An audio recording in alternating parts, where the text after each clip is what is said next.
আজকে ঘিমা শাক দিয়ে কি বানাচ্ছো তুমি? আমি ঘিমা শাকের আজকে বড়া বানাচ্ছি। ঘিমা শাকের বড়া খেতে খুব টেস্টি লাগে, কিন্তু আমি কীভাবে বানাচ্ছি সেটা আপনারা দেখেন। আমি লবণ দিয়ে দিয়েছি প্রথমে পরিমাণ মতন, তারপরে আমি হলুদ দিয়ে দিয়েছি, তারপরে কাঁচা লঙ্কা দিয়ে দেবো, তারপরে আমি এখানে বাদাম গুঁড়ো করে রেখেছি, কাঁচা বাদাম, এটা আমি দিয়ে দেবো সবকটাই। তারপরে আমি লঙ্কা গুঁড়ো দিয়ে দেবো সামান্য, যেহেতু কাঁচা লঙ্কা দিয়েছি ওই জন্য আমি গুঁড়ো লঙ্কা অল্প একটু দেবো। তারপরে দিয়ে দেবো বেসন, এটাকে আমি ভালো করে মাখিয়ে নেব। বেসনটাকে দিয়ে আমি সুন্দর করে মাখিয়ে নেব। এই বড়াটা বাড়িতে বানিয়ে খাবেন, ঘিমা বড়া খুব ভালো লাগে খেতে। এটা দিয়ে আপনারা শুধু ভাত খেয়ে নেবেন, আর কিচ্ছু লাগবে না।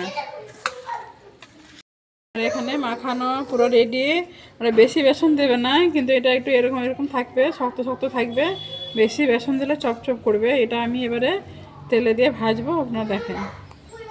বড়াগুলো এবারে আমি তেলে দিয়ে দেবো, ভেজে নেবো ভালো করে। এটা মচমচে করে ভাজবেন, কিন্তু খেতে কিন্তু হেভি লাগে।